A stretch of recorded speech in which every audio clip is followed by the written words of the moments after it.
گناهکار میشویم. این حالت در عبادت ما ثواب نمیماند. ما را خطاب دارد، حضرت فهمانیده ایستاده است چون ولا تسرفو همه خوانی، تو آیتی ولا تسرفو را نمیخوانی. خدا در قرآن چی گفت؟ کلوا واشربوا ولا تسرفو، بخورید بنوشید لیکن اسراف نکنید.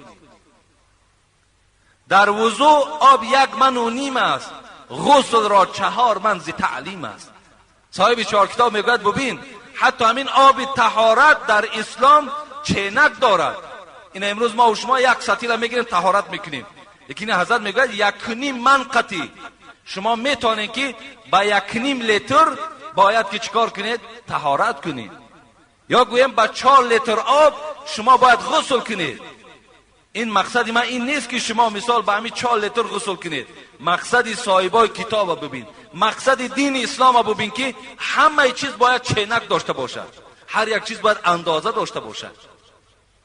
کفا بالمرء اسما ان یضیع من یقود. حبیب خدا گفت برای دوزخی شدن تو، برای عاصی و گناهکار شدن تو در پیش خدا این قدر عمل تو بس است که پولی که برای احتیاج خانه داشتی و یا در راه نادرست صرف کردی. پول من در راه نادرست صرف شد، آمد مردم خورد و رفت، معرکه های نادرست، معرکه های بیجا، معرکه هایی که از قرآن و حدیث بیرون، تا جای ما ثواب گیریم در پاداشش ما جزای بد میگیریم. ما از نزد خدا هیچ وقت مکافات نمیگیریم، زیرا که ما علیه قرآن و حدیث مبارزه برده ایستاده ایم. خدا در قرآن لقد کان لکم فی رسول الله اسوة حسنه، شما برای شما ای مردم مسلمان زندگی پیغمبرتان درس است گفت خداوند. آیا حبیب خدا پنجشنبگی کردند؟ جمعگی و دوشنبگی کردند؟ آیا کنی در کدام کتاب خبرش آمد؟ آیا دختر پیغمبری خدا در نزد حبیب خدا جان دادند؟